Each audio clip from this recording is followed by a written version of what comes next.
To address audio desync issues in Valorant, follow these steps to ensure a smooth gaming experience. This guide will help you adjust your settings for optimal audio performance. Step 1. Check audio settings.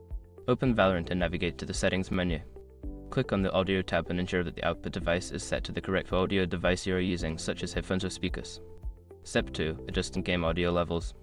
Within the audio settings, adjust the master volume, sound effects volume, and voice volume sliders. Make sure these levels are balanced to your preference, as improper levels can contribute to desync issues. Step 3. Update audio drivers. Visit the website of your audio device manufacturer and check for the latest drivers. Download and install any updates to ensure your audio hardware is functioning optimally, which can help reduce desync problems. Step 4. Disable audio enhancements. Right-click the sound icon in your system tray and select Sounds. Go to the Playback tab, select your audio device and click Properties. In the Enhancements tab, check the box that says Disable all enhancements to prevent any audio processing that may cause desync. Step 5. Restart Valorant. After making all necessary adjustments, close and restart Valorant.